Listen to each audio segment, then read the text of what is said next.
ellos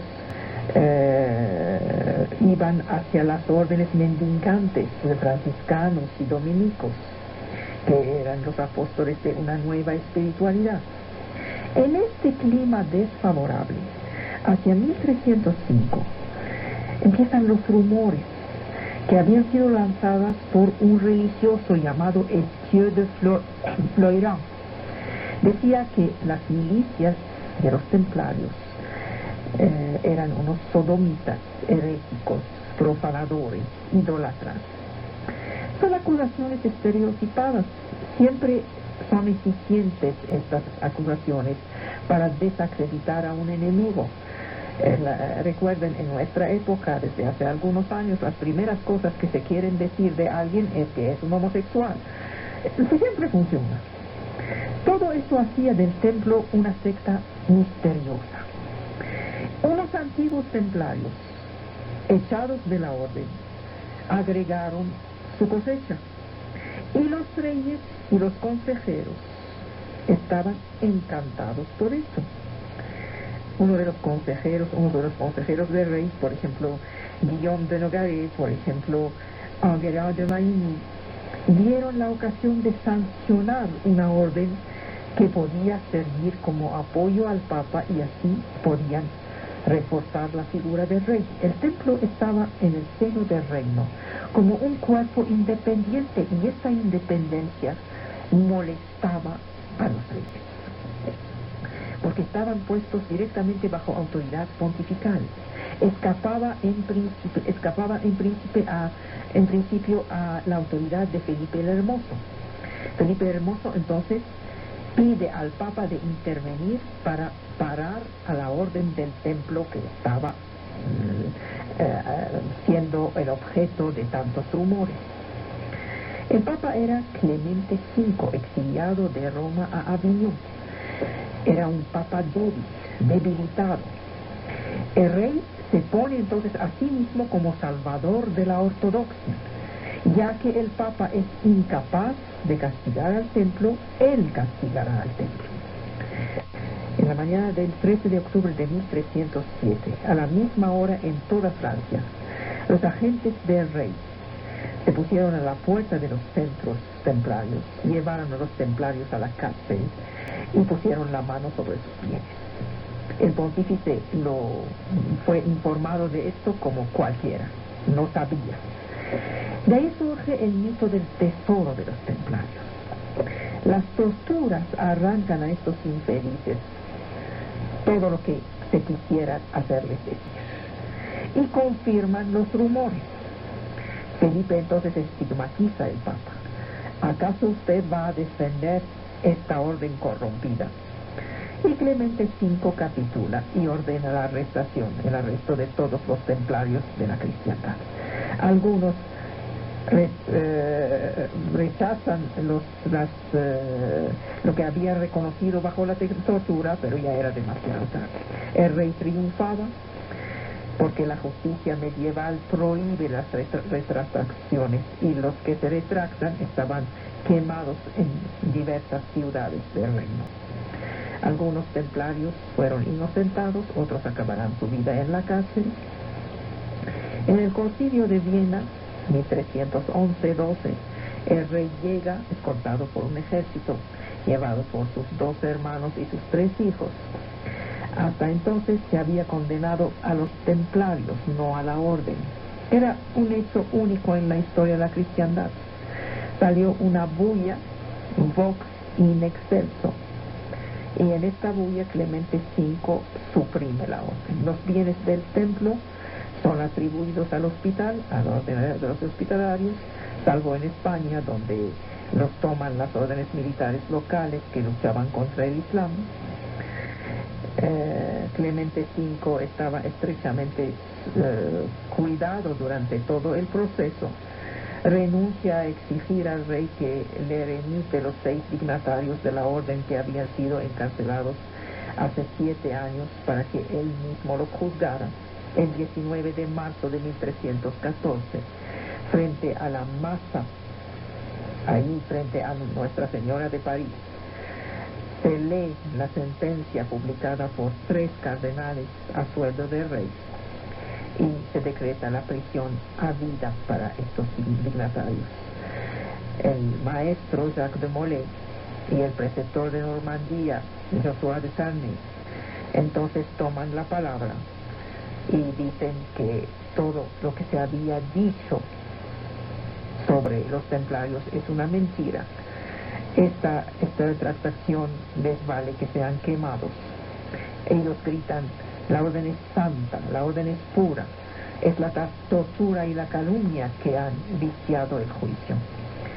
Al día siguiente, en la isla de Sena, mueren en la hoguera. Se habían volteado hacia oriente. De Molay profetizó antes de morir: la muerte del Papa, del Rey y de sus hijos era la maldición de los templarios. Hubo después de eso unas desapariciones sucesivas del Rey, del Papa, de Enguerrand de Marigny, de sus 3 hijos, de los hijos de Felipe el Hermoso, los reyes malditos, Luis X, Felipe V, Carlos IV, en menos de 15 años murieron. Y todo eso hizo pensar a la gente en esta maldición de los templarios. Hay que decir aquí algunas palabras de este hombre extraordinario finalmente. Un soñador obstinado, Jacques de Molay, fue el último maestro del templo. Había sido recibido como caballero hacia el año 1265, es decir, que conoció las últimas decenias de los estados latinos en Tierra Santa. Su predecesor fue Guillermo de Beaujeu. Había muerto en combate defendiendo Acres en 1291. Fueron corridos de Tierra Santa cuando cayó Acres. El templo estableció entonces su casa en Chipre, y es en Chipre donde de Molay fue elegido maestro. Entonces el templo no había renunciado a su misión y defendió hasta 1303 la isla de Ruad. Arwad decimos en Siria, que es sobre la costa siria. Pero de Molay se desconsidera en una expedición desgraciada. Estaba esperando el apoyo de los mongoles que venían de ocupar a Siria, y los mongoles nunca llegaron para apoyarlo.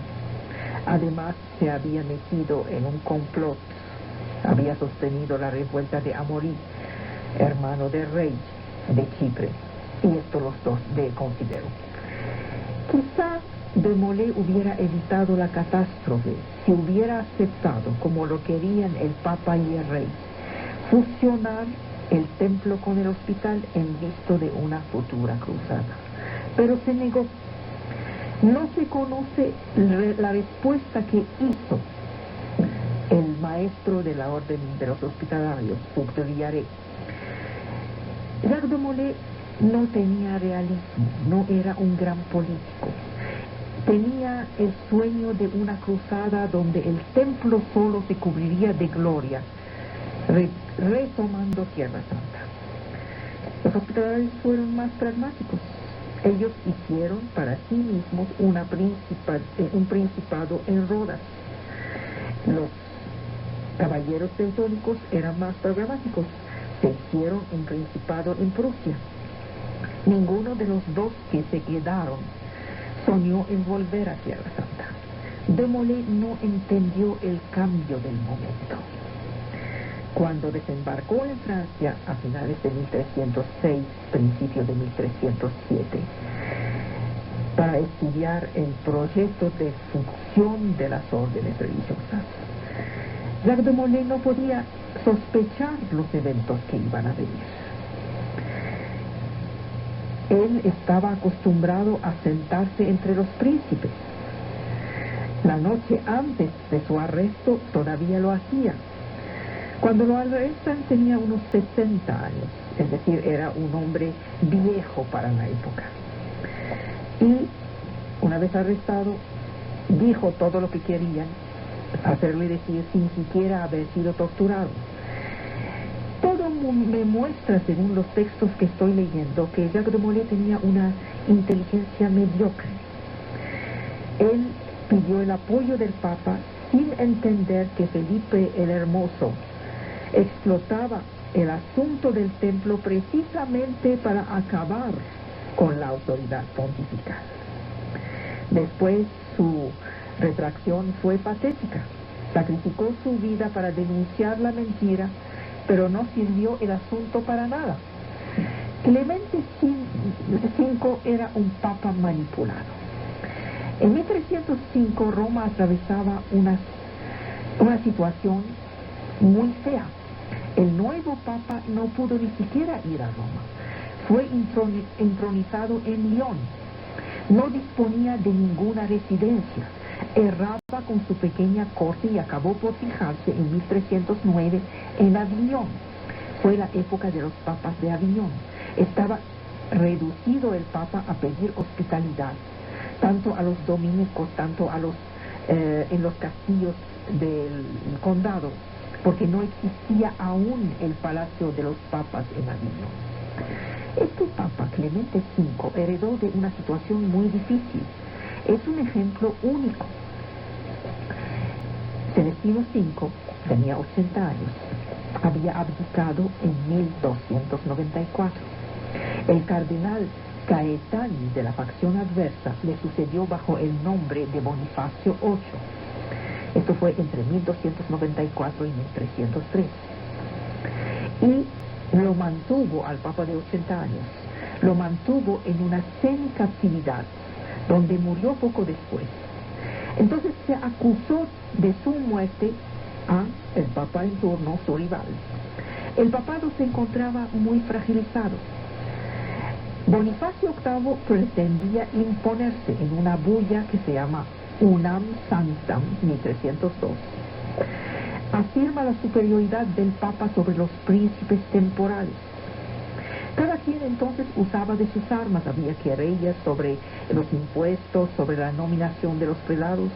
Bonifacio VIII amenazaba al rey de excomulgación. Para impedirlo, el Capeto delegó a Guillermo de Nogaret a Roma en vista de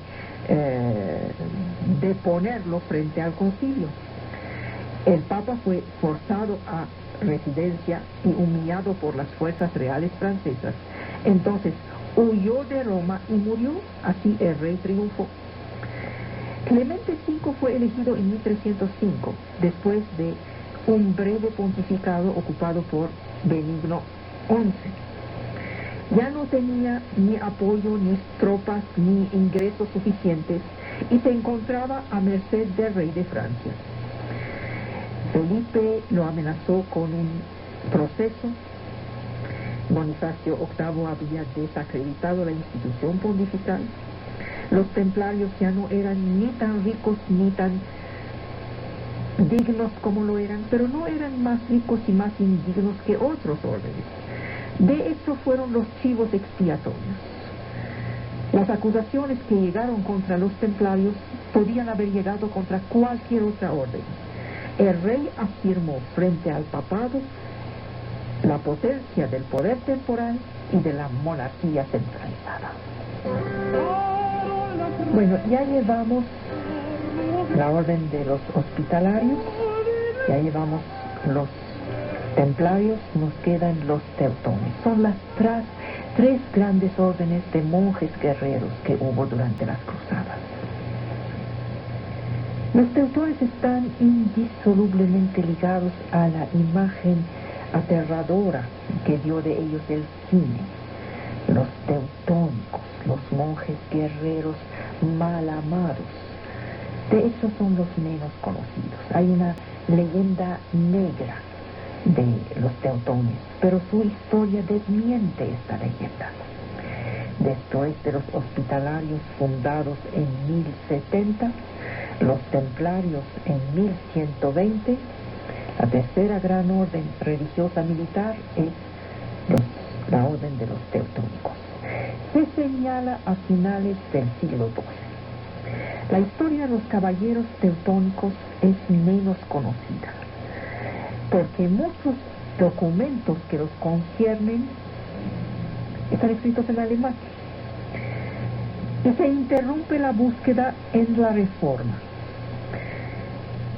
cuando la decisión de uno de los grandes maestros los hizo pasar al protestantismo. Esto no terminó con su existencia, apenas estaban a medio camino. Vamos a alabar a los teutones de una difamación, para empezar. No es porque Hitler recuperó algunos de sus símbolos en su propaganda que habían sido hitlerianos antes de la hora. Esta apelación de teutónicos la encontramos desde 1502. Hasta entonces no se llamaban así. Se llamaban teutones. Teutónicos era la apelación de un pueblo de Germania del Norte que invadió las Galias y fue vencido. La mayoría de los historiadores alemanes los designan bajo el nombre de Deutscher Orden, la orden alemana. Los libros de historia subrayan su reputación de crueldad y desferosidad, como si se trataba de un orden particularmente sanguinario, el de los monjes soldados que convierten a los paganos de la Báltica con las armas. De hecho, no fueron ni peores ni mejores que los otros guerreros de su tiempo. Nos recuerdan que los miembros de estas órdenes religiosas militares recurrían al hierro y al fuego para arrancar a los que cualificaban como bárbaros de su paganismo. Los hospitalarios y los templarios practicaban un reclutamiento internacional. La orden de los teutónicos siguió siendo de origen alemán. Unos burgueses de Lübeck y de Brema, en 1187, toman la iniciativa de ocuparse de los peregrinos alemanes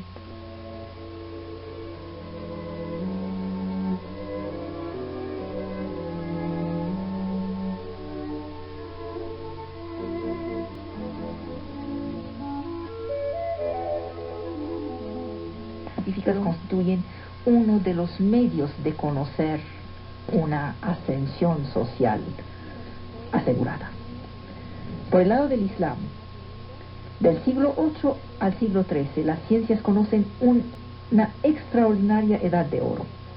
Cuando los árabes conquistaron el Medio Oriente, desde el siglo VII, se apasionaron por los conocimientos de los países sometidos y tradujeron a todos los grandes filósofos y sabios griegos. Sus médicos, como Avicena, que Occidente descubrirá y adoptará solo en el siglo XII, sus médicos y sus científicos eran capaces de realizar operaciones cirurgicales del ojo. Las matemáticas se desarrollan enormemente por las necesidades del catastro y el cálculo del impuesto. De hecho, los árabes inventan el álgebra, mas no inventan el cero como se cree a menudo. Lo pidieron prestado a las matemáticas hindúes. Con las invasiones de los mongoles en el siglo XIII y la destrucción completa del tejido socioeconómico que traen con ellos, la ciencia se desmorona y no se levantará.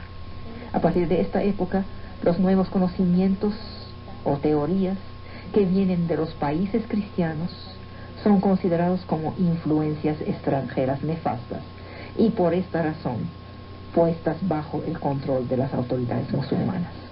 Es en el siglo XIX solamente que la primera imprenta en caracteres árabes fue construida por Francia. Fíjense que burla de la historia.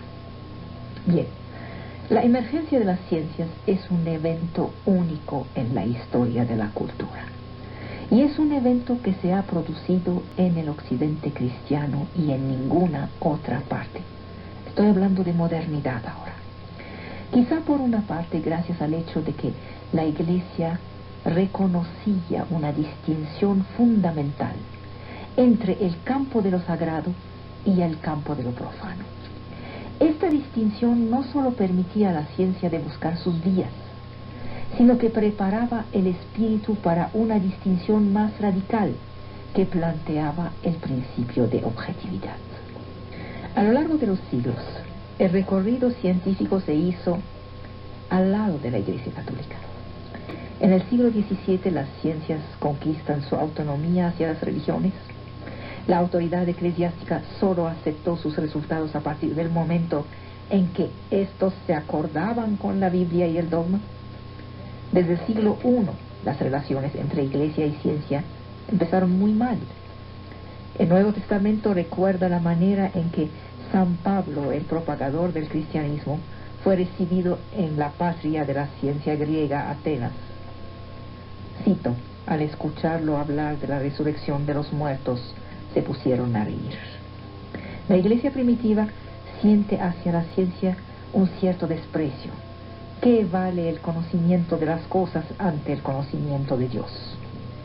El mundo se acercaba hacia el Apocalipsis, en la opinión de los primeros cristianos, y solo cuenta la búsqueda de la salvación por medio de la religión en contra de la orgullosa razón. Siglo I DC. Pronto la Iglesia cambia de actitud. Unos intelectuales cristianos como San Justín aprenden todo de las grandes corrientes científicas, de las grandes corrientes filosóficas de la época. Al mismo tiempo, la didascalia apostólica afirma que todos los conocimientos están en la Biblia. Contradicción. En principio del siglo V, San Agustín celebra el matrimonio entre ciencia e iglesia. Agustín había primero buscado la llave de la sabiduría en la filosofía griega y latina y en Cicerón, antes de convertirse al cristianismo. Las dos búsquedas del sentido son para Agustín complementarias. Dice: la ciencia que se adquiere por la razón y la inteligencia. El resultado es que te pierdes de lo que estás buscando comprender en un principio. No quiero llevar esto hasta el asunto de que Internet está lleno de basura, sino al hecho de que somos usuarios de una manera de exponer la información que es totalmente absurda y no desarrolla con sentido y profundidad un tema. Como cada vez somos más los que usamos esto de las computadoras, esta forma de manejar la información al estilo de el conejo es un animal sabroso y rápido, se hará cada vez más y más común. Absolutamente de acuerdo. Las salidas del texto son las que impiden fijarse en los que son los 4 datos pertinentes. Hay que entonces saber qué es la pertinencia, saber escoger los 4 datos pertinentes, no más, no 50,000, no necesitan 50,000. Y luego esos 4 datos pertinentes no son todos al mismo nivel, hay que ordenarlos jerárquicamente según su importancia. Y con eso se piensa bien. Si les echan 50,000 datos, todos al mismo nivel, pierden la inteligencia, no la aumentan. Niños tienen una repulsión natural por la carne, gustan más de las verduras y frutas. Esta es observación de mamá. ¿Será, Jacqueline? Yo parto de otro dato. Tenemos 4 dientes puntiagudos en la boca que nos dicen que somos carnívoros. Lo demás es ideología. Y yo no aplico la ideología a los niños porque sería criminal. Déjame decirte lo que es válido para todos. La historia no prueba nada, decía el gran filósofo francés Alain. Se acomoda la historia casi como las viandas en una cocina, dice Bale. La historia justifica lo que queremos, no enseña estrictamente nada, dice Valéry. Las correcciones que me hacen son tu lectura, el acomodo que tú das a tus viandas. Yo di mis referencias y varias veces. Las repito especialmente para ti, aunque no te guste mi posición ni la de los libros que yo uso. Pero no podemos negar las cosas para quedar bien contigo. La historia de los papas es como cualquier historia. En ella hay algunos pocos grandes y muchos chicos. No son dioses. El día que aceptarás su humanidad, aceptarás sus turpitudes. y no te pondrás a insultar como lo haces a quien se atrevió a hablar de ellos. El problema es que mi época, que no he escogido y que no me gusta sobremanera, es la época del triunfo de los medios. Tengo una de dos: o no participo en los medios y me quedo con mi pureza, dejando el lugar a cuanta barbaridad pasa por ellos, o hago lo que puedo. Escogí la segunda solución, a contracorriente de prácticamente todos los demás. No creo que el fanatismo, el radicalismo académico sea bueno para nadie. Octavio Paz hizo cultura en Televisa. Los imbéciles lo acusaron de todo por ello. Lo insultaron durante 40 años por ello. ¿Qué quiere? Yo prefiero Televisa con Octavio Paz que Televisa sin él. 1. Nada de que todo afamado es rico. No lo ha sido en el pasado, cuando grandes famosos en todos los campos han vivido y muerto sin ninguna riqueza. Más bien lo opuesto. Yo no sé qué cosas se imaginan ustedes, pero díganme, ¿cómo un poeta, un escritor, que puede muy bien ser famoso, cómo podría lograr ser rico? Hoy la cosa es aún más cierta. Los medios pueden llevar a la fama a una persona que vive en un departamento de interés social y que no tiene forma alguna de salir de esta situación. Les voy a contar una anécdota de Octavio Paz. Cuando consiguió el Nobel, cuando le dieron el Nobel es poquito menos que $1 millón. El hombre ya andaba cerca de los 80. Un periodista de estos grandes genios que andan sueltos en los medios le dijo: señor Paz, Octavio Paz, ¿qué va a hacer con tanto dinero? Y Octavio se puso a reír y le dijo: bueno, ahora con eso podría comprar 1 centímetro de un cuadro que me gusta. Una vida entera, 80 años, dedicada a escribir las obras maestras de la literatura y del pensamiento, y que al final apenas puede comprar una casa cómoda en una zona medio decente. ¿Se imaginan lo que es eso? Cuando la totalidad de la vida no ha podido pasar bien, porque uno no vive de libros, no vive de pensamiento. ¿Qué ejemplo sería grosero? Un gerente de una fábrica de papel baño puede ganar el precio de una casa en menos de un año y no ha hecho grandes cosas para el pensamiento y la literatura. Simplemente ha estado metido donde hay que estar metido. Entonces no va por ahí.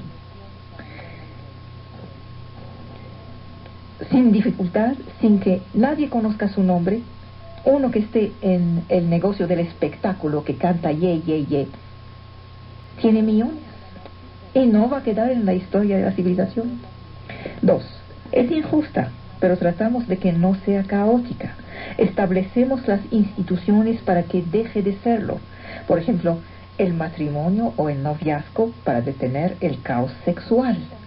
Eso es impedir que el caos reine. El matrimonio es una forma de institucionalizar la sexualidad.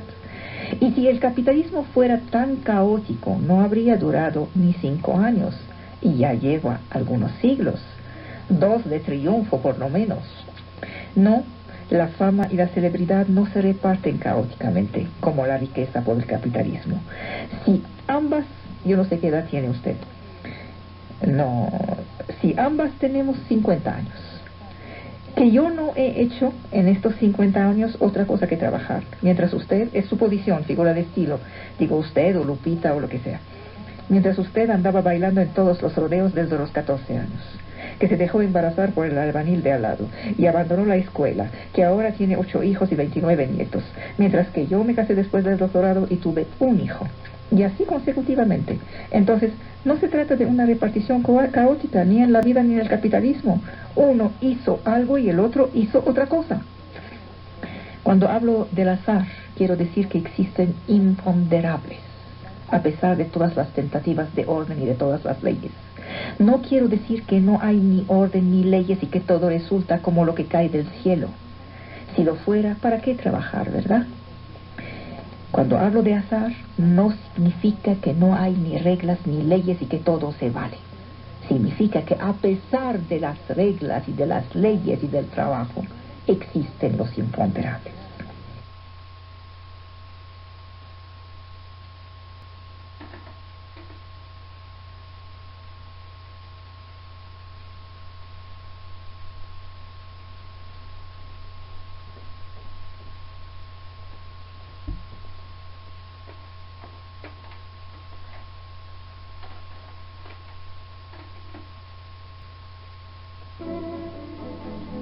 ¿En qué radica la celebridad? Cambia con el tiempo, María Luisa. Hoy, desgraciadamente, radica en los medios masivos de comunicación. Un cretino puesto en los medios es famoso automáticamente en el sentido de que es reconocido.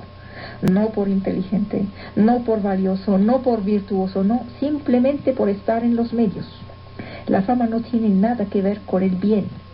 Nadie, quizás salvo usted, hace esta relación entre ambas cosas, bien y fama. Luego me dicen que algunos murieron miserables. Por fin, no que eran ricos. En cuanto a la imagen, es difícil que no se conozca hoy, porque vivimos en la civilización de la imagen. Antes se podía no saber a qué se parece el emperador del Santo Imperio Germánico.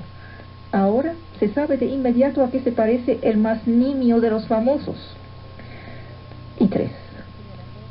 Dice que si la celebridad se da por añadidura, que mejor. Lo dudo mucho. La celebridad llega a ser una verdadera plaga. Es a menudo violación constante del espacio íntimo. Nada de que mejor. Además, no se logra tratando de ser célebre. Esto es fácil. Mate a una familia y ya será célebre. Deje que la fama es basofia, no es nada. No vale la pena siquiera de gastar tanto tiempo y esfuerzo pensando en ella. Octavio Paz me lo dijo una vez. Estábamos hablando de un escritor mexicano que empezó por ser grande. Y me dijo, ¿sabes la razón por la cual ya no lo es? Porque la fama lo vació de su sentido. Por la fama está dispuesto a escribir 2, 3 libros al año.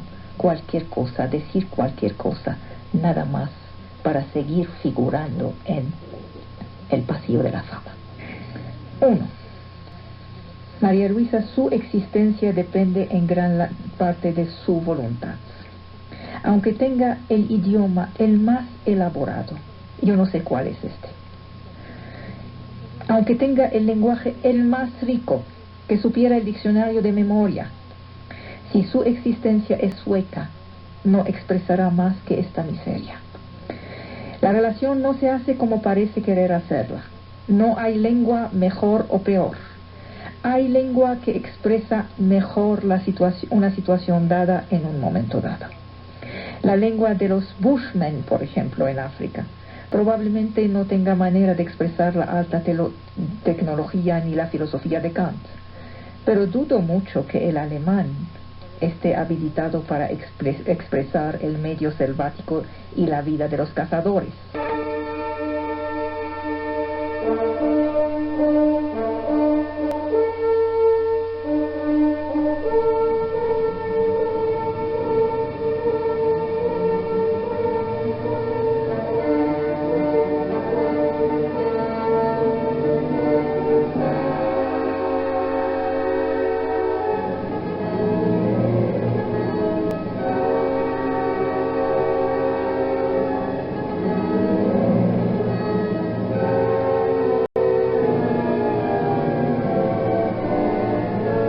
Por lo que estos grandes espíritus han pensado a lo largo de la historia del pensamiento sobre qué es la moral. Llegué entonces al siglo XVIII. Es decir, pasan menos 5 años, yo no está mal, 23 siglos. Llegué a Rousseau. La teoría política de Rousseau no es aplicable. Es pensamiento, es logos, es palabra, no es praxis. Solo el Platón de la República había tenido tanto el sentido de la integridad de lo teórico. Ni la moral del hombre civil, ¿se acuerdan que hacía la relación y la división, la separación entre la moral del hombre civil y la moral del hombre natural? Ni una ni otra nos conviene. Rousseau ha sido tratado de soñador. El Emilio propone un sistema de educación. Nadie más que él se preocupó por el civismo. ¿Para qué sirven unas leyes justas si nosotros no somos justos? En el contrato social subraya la importancia de las costumbres, de la opinión. Decía que la opinión es la que hace la verdadera constitución del Estado. ¿Será la política entonces un asunto de moralidad esencialmente? La calidad de las costumbres le gana a la calidad de las instituciones, decía Jean-Jacques Rousseau. Luego, en su proyecto de paz perpetua, Kant concibe un político moralista, es decir, un hombre de Estado. Había llegado hasta este punto. Hoy voy a empezar a partir de aquí, a partir de Kant, y seguir hasta donde él dé el alma. En sus confesiones, Rousseau escribe: los vicios pertenecen al hombre mal gobernado. Cuando la legislación se debilita, las costumbres degeneran. Y agrega: la institución política crea la moral del ciudadano. Rousseau pensaba que no había nada más desastroso como la idea cristiana para el civismo. Kant afirma que lo que debe hacerse no se deduce de lo que se hace. A lo largo de la historia deprimente de los hombres, la moral brilla por su ausencia. Dejamos de lado lo que hacen los hombres y consultemos lo que piensan. Actuar por deber es actuar por principio, independientemente de los resultados. Según Kant, el egoísmo infecta la sensibilidad. Debo hacer mi deber cualesquiera que sean mis sentimientos. El deber no es una sensación y la razón no tiene otro fin que ella misma. Podemos concebir un mundo humano donde todos siempre dirían la verdad. Debo. Es la conciencia del deber. Y el espíritu, el más tosco, la percibe a esta conciencia, al igual que la inteligencia la más aguda. El espíritu, el más tosco, puede no querer hacerla, pero de que la percibe, la percibe. Se da cuenta cuando debe hacer algo. Kant se fue a buscar la moral allá donde se encuentra, en la conciencia común, repitiendo debe. Podemos desobedecer. Supongamos que la autoridad política que me gobierna esperara de mí un falso testimonio a fin de condenar a un inocente. Si me niego, me ahorcarán. Diré no al orden infame porque tengo conciencia de lo que debo. Debo decir la verdad. Es una moral del deber. La ética de Kant tiene como eje el deber. Dios sería así como un jefe de la república moral. Kant llama santidad a este estado donde la moralidad sería naturaleza. El hombre kantiano no es moral porque cree en Dios, sino porque es moral. Y entonces no puede no creer en Dios. Si Dios no existiera, la perfección moral sería inaccesible, dice Kant. Nada está en la razón teórica, todo está en la razón práctica. Este hombre no sabe si Dios existe, pero sabe que si él no cree en Dios, habría cuando menos un lugar en el universo donde Dios no estaría. Y este lugar es Él mismo. Lo absoluto exige la voluntad de creer. Es la metafísica como exigencia. La ontología existía desde Aristóteles, pero no tenía nombre. Es la metafísica del deber ser. La verdadera filosofía no es la de los filósofos, es la filosofía del hombre que la vive. No se necesita ser un sabio para ser un hombre. La moral reside en el juicio de cada quien. No hay una esencia de la belleza que se decretaría dogmáticamente en las escuelas. Miren, muchachos, esto es belleza. Kant quiso demostrar que todo el mundo tenía razón. Escribió contra los sabios a favor del prejuicio popular. Cualquiera, aun sin educación, se da cuenta de que es lo que tiene. Cuando Kant dio la razón al prejuicio popular, cuando pensó que cualquiera puede saber lo que es el deber, se condenó a la soledad, porque no podía ser leído por sus amigos. Los que son capaces de leerlo serán casi todos sus enemigos.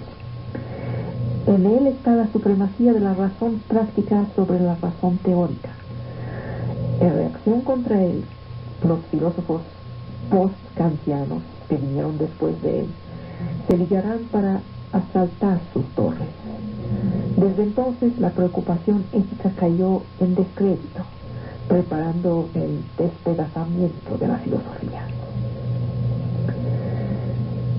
En el siglo XIX, Kierkegaard cuenta 3 esferas de la existencia. La primera esfera es el instante. No hay más que beberlo. Kierkegaard llama este nivel del gozo la estética. Pero el instante desaparece, llega otro, luego otro, luego otro. Y cada vez el estético vive en la negación. Solo conocerá el mismo placer, seguido por la misma decepción. El hombre ético se sustrae a esta dispersión. Su existencia es una continuidad, el mejor sistema de protección. Ser moral sería tener siempre la razón. Kierkegaard recuerda que con Dios uno siempre se equivoca. El ético escoge el bien. Esto no le cuesta. Tengo un hijo, tengo que ocuparme de mi hijo. Mi deber es ocuparme de este hijo. Y esto es el bien. No me cuesta. Pero ahí viene Dios, que ordena a Abraham de sacrificar a su hijo. Y entonces la escala de valores ya no funciona. El nivel religioso abolece los valores. El hombre entra en una situación de excepción, más allá del nivel ético. El nivel religioso se parece a la inmediatez del nivel estético anterior. El primero, Abraham tiene 1 segundo para decidir. Entre el nivel estético y el nivel ético, la ironía desvela lo insignificante, lo que no vale la pena. El humor borra a todas las virtudes para hacer retroceder lo trágico de la existencia. Job, encima de su basurero, no podía ser un señor serio, tenía que reírse un poco. Luego tenemos a Hegel. Hegel restablece la primacía del conocimiento. Lo que es lo que se hace. La obra de los hombres, la verdadera filosofía que abraza la historia humana. Todo empieza en la acción. El ser del hombre es su acción y se termina en el saber. El filósofo que desea pensar la historia se quedará muy cerca de ella, absteniéndose de juzgar y de criticar. Algunos, como Rousseau, condenaron la historia en su totalidad. Otros, como Kant, concluyeron que lo bueno le gana a lo malo. Cada quien tiene su interpretación de la historia. Hegel quiere hacer la historia de la historia y la filosofía de la historia.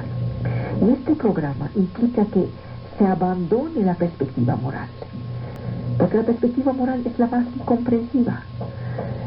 El filósofo moralista anda regañando a la historia, se indigna por los crímenes, se indigna por las culpas, demasiadas guerras, violencia, pasiones, despotismo, intereses. Luego va sacando sus pequeños proyectos de paz perpetua. En eso Hegel estaba agrediendo a Kant. Y esos proyectos de paz perpetua que hacen reír a todo mundo eran el modelo de lo que hizo Kant con este título, que es de una obra que se llama Proyecto de Paz Perpetua. Estos filósofos moralistas se olvidan de la existencia de los conflictos donde los pueblos prefieren morir en lugar de abdicar de sus ideas. Cuando el gran hombre obra por sus ambiciones, dice Hegel, realiza al mismo tiempo lo universal. Las virtudes privadas solo pueden molestarle. La moralidad mezquina hace que se lleve sobre el héroe la misma mirada que la mirada de su mayordomo, pero a lo histórico no se le puede mirar por el agujero de la puerta.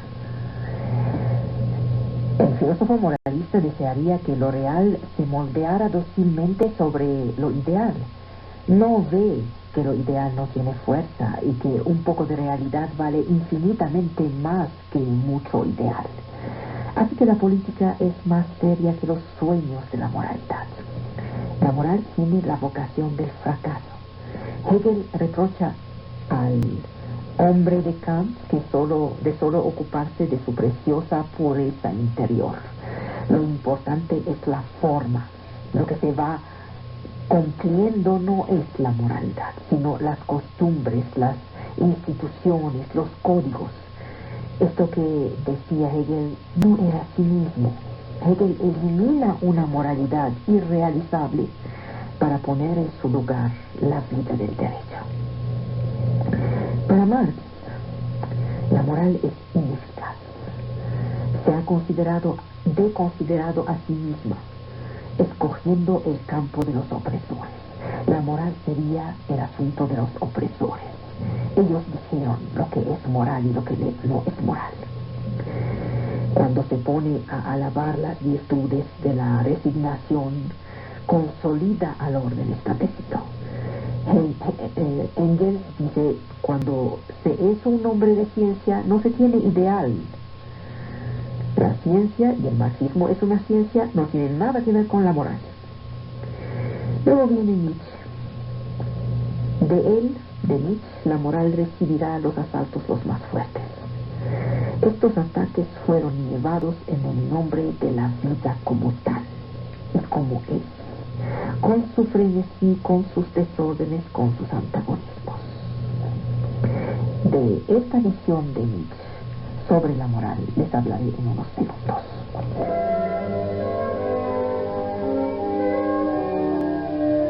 ¿Cuál era la visión moral de Nietzsche?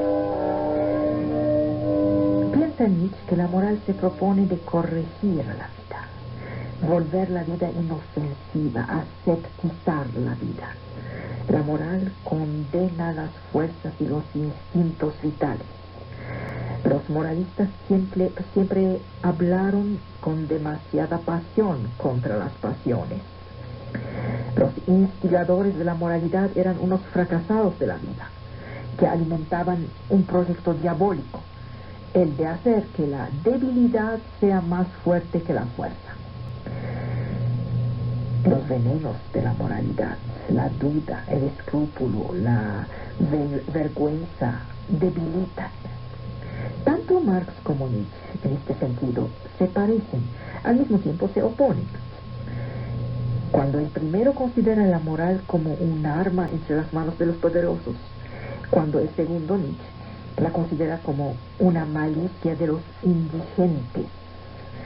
Marx piensa que es una astucia de los fuertes y Nietzsche que es una astucia de los débiles. Y ambos la rechazan. Los débiles, dice Nietzsche, inventaron la ficción del libre albedrío. El animal predador se comportaría libremente como un predador. Por eso es responsable y culpable. Y por eso merece reprobación. Los borregos escogieron ser borregos, así como la masa de desgraciados de la naturaleza. Nietzsche dice que el maestro de ese maquiavelismo fue el cristianismo. Piensa que perdonar es despreciar. La tiranía de los débiles fue instituida bajo la máscara de la moral. Cuando el fuerte acaba con el débil, esto es un asunto natural. Su victoria lo transforma en señor. Pero el débil desea la revancha. Necesita rebajar, humillar. La moral funcionó como una máquina condenatoria. inventó el mal. Para Nietzsche, la moral es vil, es signo de pequeñez de espíritu. Nietzsche se sitúa más allá del bien y del mal. La moral que le daba asco entendía por moral un sistema de valores, una red de reglas destinadas a dirigir la existencia gracias a una disciplina. Nietzsche detestaba la dejadez, acusaba a la civilización de ablandarnos. El hombre es el animal encargado de domarse a él mismo. La última visión de este recorrido es la de Freud. Jamás tuvo la intención de batallar contra la moral. Le bastaba con explicarla. Así, en la autoridad parental de los papás, no es Dios quien es el padre, sino más bien es el padre quien es Dios. Según Freud, los hombres son, en el fondo de ellos mismos, unos enemigos irreductibles de la civilización. Las obligaciones les vuelven hombres. Solo son educables por lo que les molesta. La civilización mantiene entre sus miembros una neurosis. Bien, nuestra época ve la decrepitud de la reflexión ética. El inmoralismo, la dejadez impregnan nuestra época y ninguna obligación, ningún tabú parece mantenerse. La salvación colectiva pasa por las soluciones políticas. Hay que escoger entre la eficacia y la pureza. La moral ha sido vaciada de su autoridad. El término de virtud, la arete griega, ya no significa más que sumisión. La etimología contenía a vir, es decir, el varón. Pero este se ha feminizado y la virtud se ha vuelto asunto de niñitas. Kant trató de recuperar lo absoluto colgándolo de la razón práctica. El inmoralismo de Nietzsche se instaló más allá del bien y del mal. Se combatía la moral atacándola desde arriba.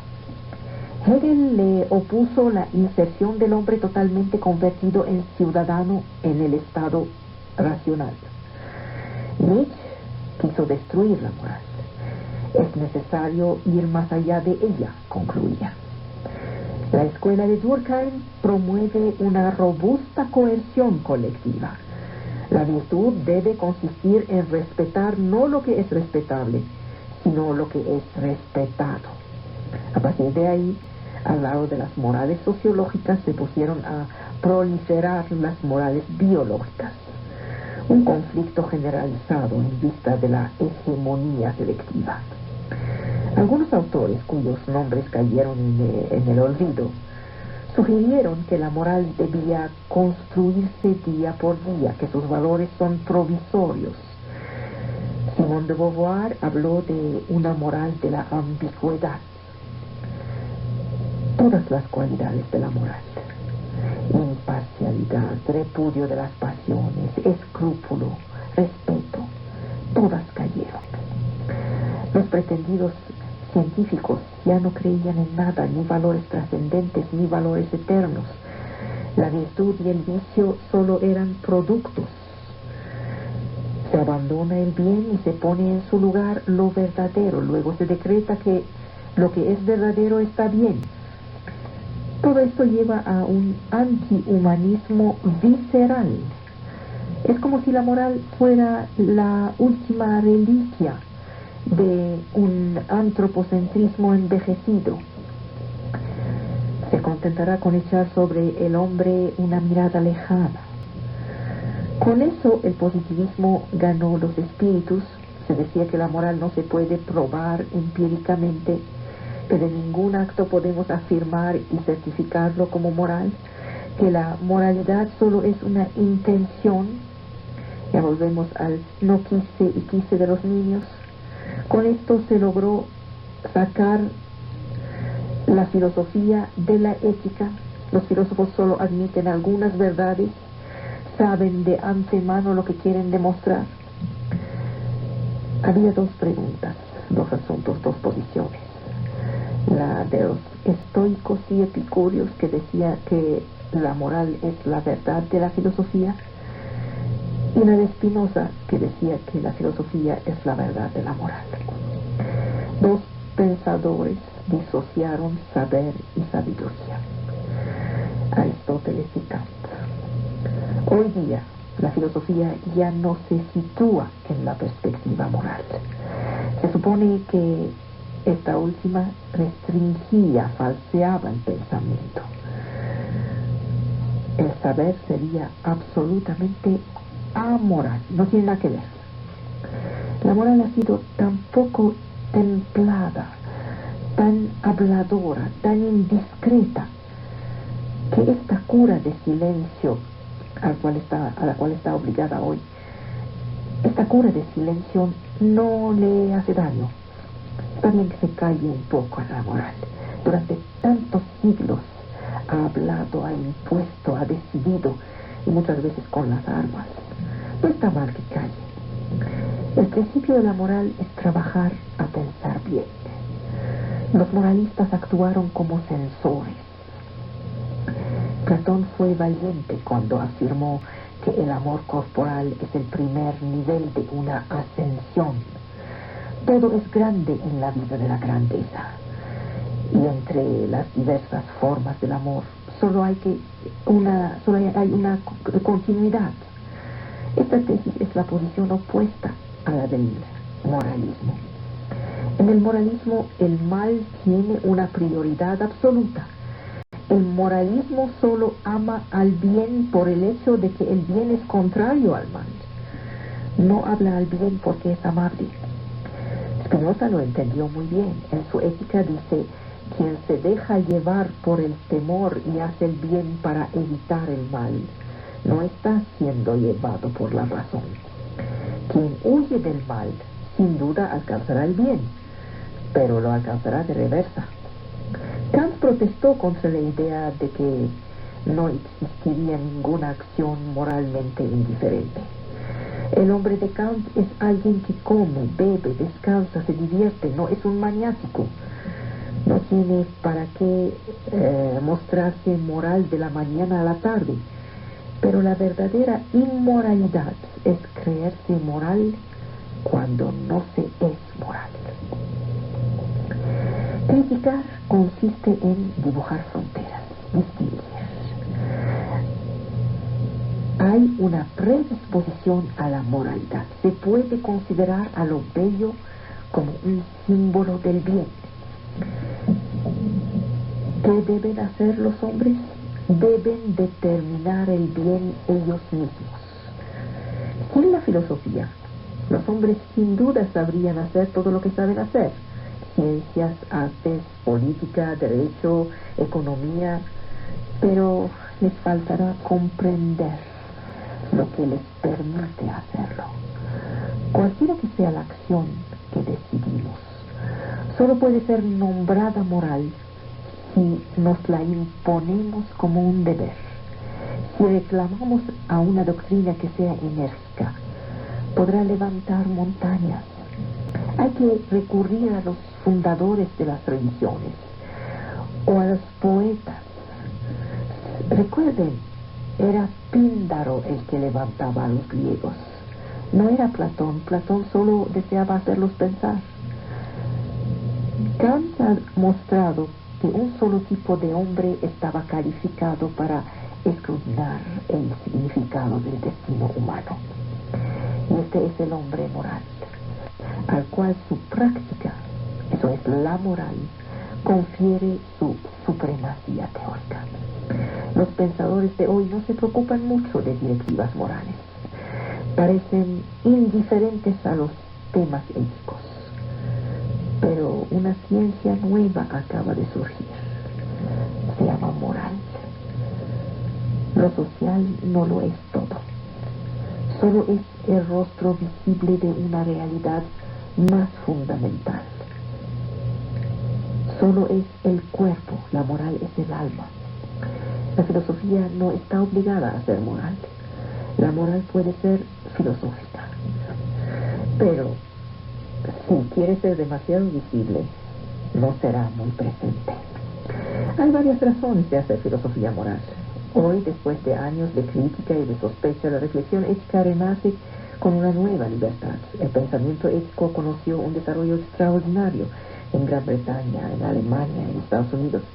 Se alimenta de los debates, de la tradición. Las transformaciones de nuestro mundo vuelven aguda la necesidad de una reflexión ética, precisa, informada, que se refiere a la historia, que argumenta, que analiza, que vuelve a los grandes problemas. ¿Quién no tiene ganas de pensar en esas cuestiones? Por ejemplo, ¿cuáles son las tareas de la filosofía moral? Por ejemplo, ¿cuáles son las condiciones de la renovación moral? Por ejemplo, ¿qué puede decir la filosofía moral sobre las cuestiones fundamentales que se refieren a la acción humana en el mundo de hoy?